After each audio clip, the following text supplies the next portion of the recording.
Grant Morrison, the Scottish comic book writer and chaos magician, introduced a concept that should fundamentally change how we think about cinema: the hypersigil.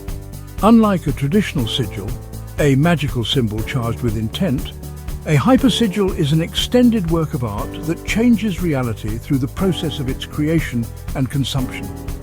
Morrison used his comic series The Invisibles as a hypersigil to reshape his own life. But if comics can function this way, what about cinema with its massive budgets, collective creation process and global reach?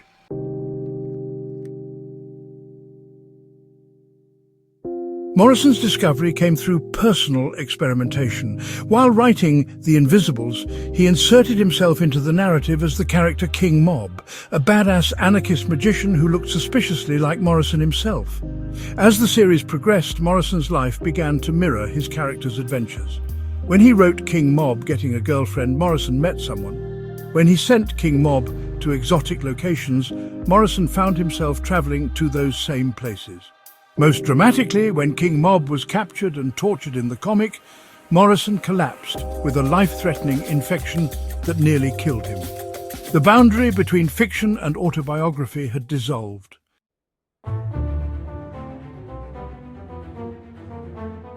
This experience led Morrison to a radical conclusion. Sufficiently complex artworks don't just represent reality, they participate in its creation. A hypersigil is more than a story. It's a living spell that propagates through culture, consciousness and causality. The more attention it receives, the more creative energy invested in its construction, the more minds it colonizes, the more powerful its reality-shaping effects become.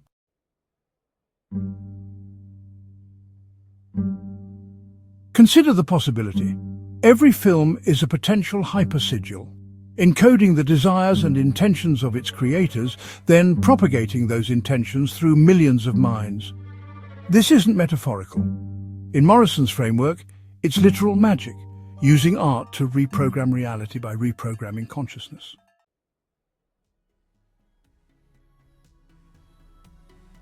The Avengers model of diverse individuals coming together to face existential threats has, well, become a template for understanding everything from corporate team building to climate activism.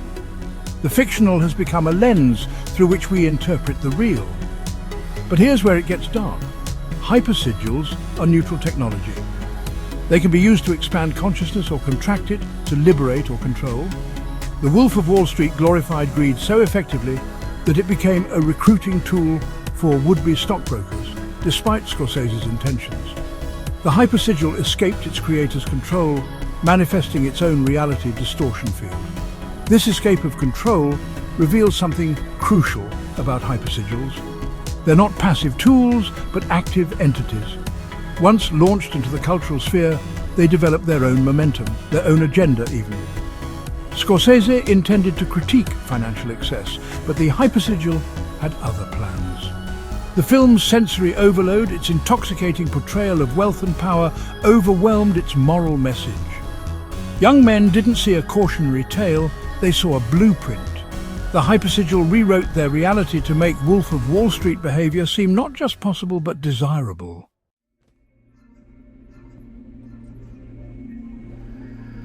This autonomy of hypersigils explains many puzzling cultural phenomena.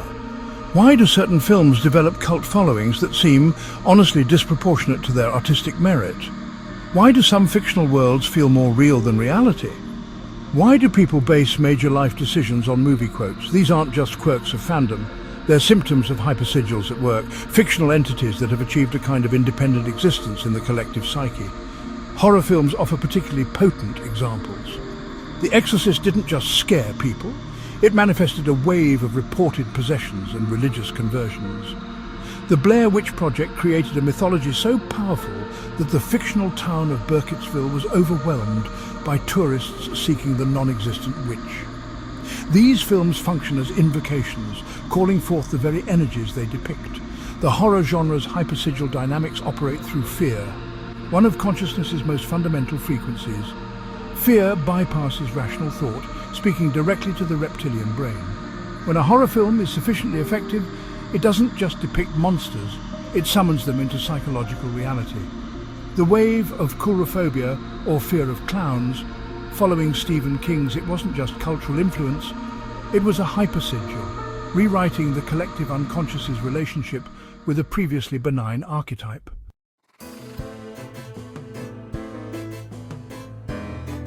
The Ring provides a perfect case study. The film's premise, a videotape that kills viewers 7 days after watching, is itself a hypersigil about hypersigils. It dramatizes the idea that media consumption can have fatal consequences, that images can be literally cursed. After the film's release, many viewers reported receiving mysterious phone calls, experiencing technical glitches, and, well, feeling genuinely cursed.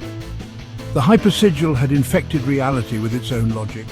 The implications for filmmakers are staggering. If you're not just telling stories but casting spells, what responsibility do you bear for what you manifest? Kubrick seemed to understand this. His films function as precisely crafted hypersigils designed to evolve consciousness. 2001, A Space Odyssey installed the idea of technological transcendence so deeply that it shaped how we think about AI and human evolution. Kubrick's approach to filmmaking resembled ritual magic more than conventional directing. His legendary perfectionism, dozens of takes, obsessive attention to detail, hermetic secrecy around productions, makes sense when viewed as magical practice.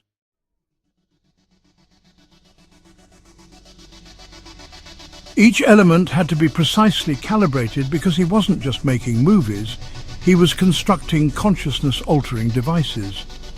The mysterious circumstances surrounding his death after completing Eyes Wide Shut, a film about elite occult practices, only deepen the mystique. A Clockwork Orange functioned as a hypersigil about violence and conditioning that manifested its own prophecy. The film's ultraviolence aesthetic infected fashion, music, and youth culture. More disturbingly, it inspired copycat crimes, leading to its withdrawal from circulation in the United Kingdom.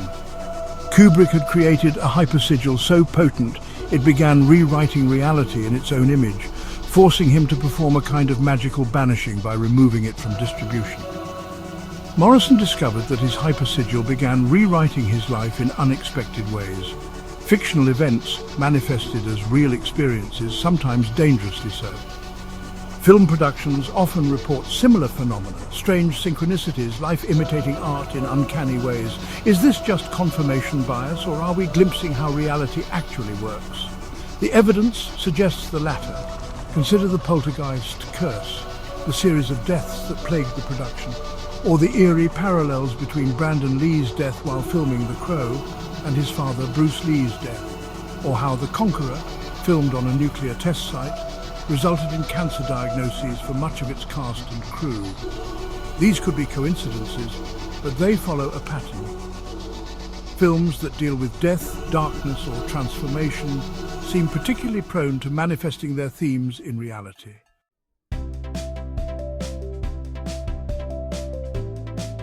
Christopher Nolan's Inception offers a meta-commentary on this phenomenon. The film explicitly deals with ideas taking root in the unconscious and reshaping reality. It's a hypersigil about hypersigils, teaching audiences how reality can be hacked through dream logic. The film's ambiguous ending, "Is Cobb still dreaming?" mirrors our own uncertainty about where fiction ends and reality begins. Notably, after Inception, lucid dreaming experienced a massive surge in mainstream interest. The streaming age has democratized hypersigil creation. No longer do you need studio backing to cast a reality spell, but it's also created what we might call hypersigil pollution. Thousands of competing reality rewriting operations, cancelling each other out or creating chaotic interference patterns. This proliferation creates what chaos magicians would recognize as a reality war, competing narratives battling for dominance in the collective unconscious. Netflix alone releases hundreds of potential hypersigils annually. YouTube adds millions more. TikTok operates at an even more frenetic pace, creating micro-hypersigils that flash through consciousness like strobe lights. The result is a kind of ontological chaos, reality becoming increasingly unstable as contradictory hypersigils tear at its fabric.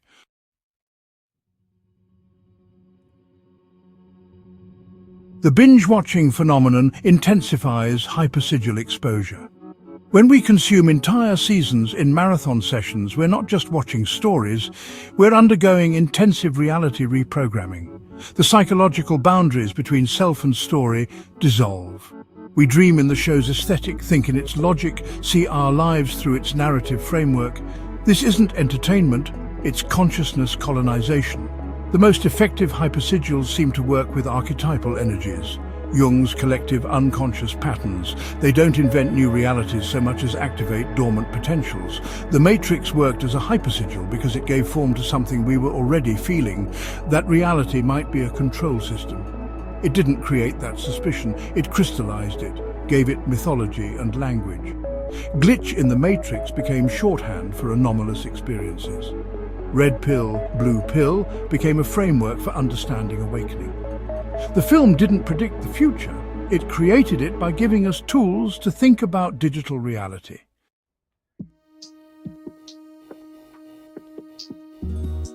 The Wachowskis seemed aware they were crafting more than entertainment. The film's mix of cyberpunk aesthetics, martial arts and Gnostic philosophy created a hypersigil that operated on multiple levels simultaneously. It could be enjoyed as an action film while, downloading revolutionary consciousness. The pills themselves are a brilliant hypersigil device.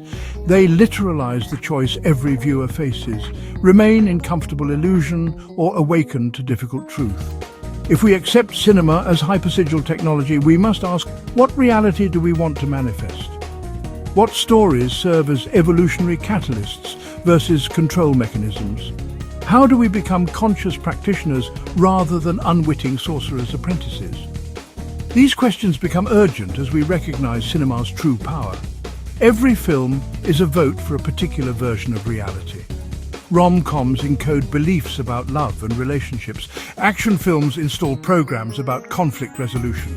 Dystopian fiction shapes our expectations about the future. We're not just being entertained, we're being programmed. And through our attention and belief, we're participating in the programming of collective reality.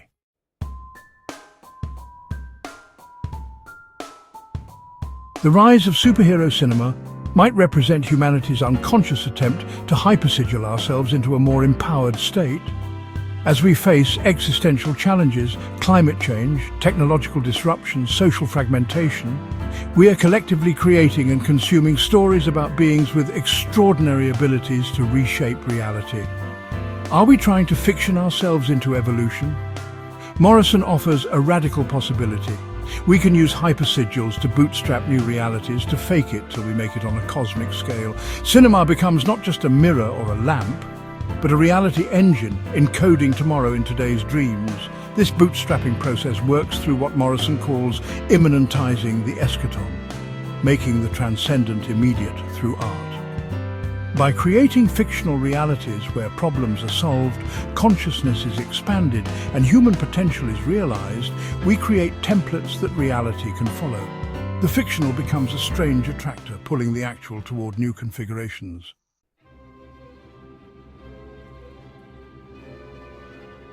Black Panther demonstrated this process in action. The film didn't just represent African technological advancement, it began manifesting it. Wakanda became a hypersigil for Afrofuturism, inspiring real investment in African tech sectors, real advancement in representation, real shifts in how African potential is imagined globally. The fictional nation became more influential than many actual nations in shaping perception and possibility. The films we make and watch aren't just entertainment, they're votes for which reality we want to inhabit. Choose carefully. Your attention is more powerful than you know.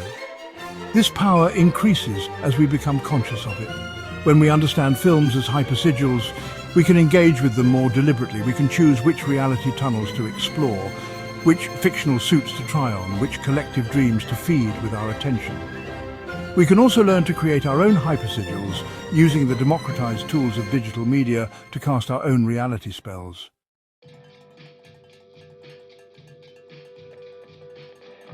Morrison's work suggests that the artist-magician is the archetypal figure for our age. As consensus reality becomes increasingly malleable, As the boundaries between physical and digital dissolve, as imagination becomes increasingly indistinguishable from reality, those who understand how to craft effective hypersigils will shape tomorrow. Cinema has been training us for this role all along, teaching us how attention creates reality, how narrative shapes possibility, how collective dreams become collective facts. The future belongs to those who can dream most vividly, most consciously, most collectively. The screen awaits our visions. The hypersigil technology is in our hands. What reality will we choose to manifest? The projection has already begun. The only question is, what film are we making together, and what world will it create?